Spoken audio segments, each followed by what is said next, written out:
খরগোশ এক দারুণ তুলতুলে প্রাণী। অনেকেই এই ছোট্ট প্রাণী খরগোশ পুষতে চান, তাই পোষার আগে জেনে নিতে হবে প্রাণীটির জীবনযাপন বিষয়ে কয়েকটি তথ্য।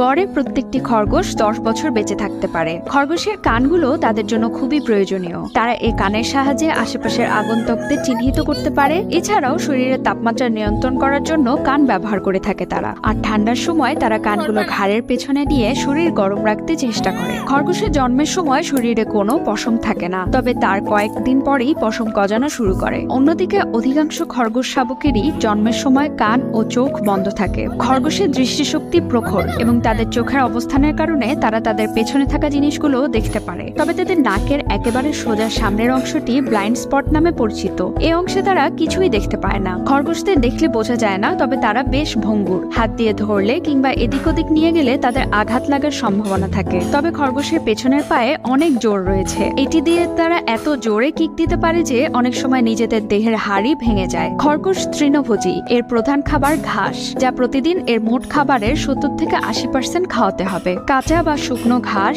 শাকসবজি যেমন পুদিনা পাতা, শসা, ধনিয়া পাতা, সজনে পাতা, মিষ্টি কুমড়া, সবুজ মটরশুঁটি খাওয়ানো যেতে পারে। এছাড়াও তাদের সুষম পুষ্টি নিশ্চিত করতে আমার পেটে আছে র্যাবিট ফুড, যেমন ইন্টারনিউট্রি, জাঙ্গল, কুইক, গোল্ড উইংস। অনেকেই খরগোশ পোষার জন্য একটি খরগোশের খোঁজ করেন, তবে এটি মোটেই ঠিক নয়। খরগোশ একা থাকতে পারে না, তাই একসাথে দুটি পালন করা ভালো। আসুন এই দারুণ প্রাণীটিকে আমরা ভালোবাসা দিয়ে লালন পালন করি।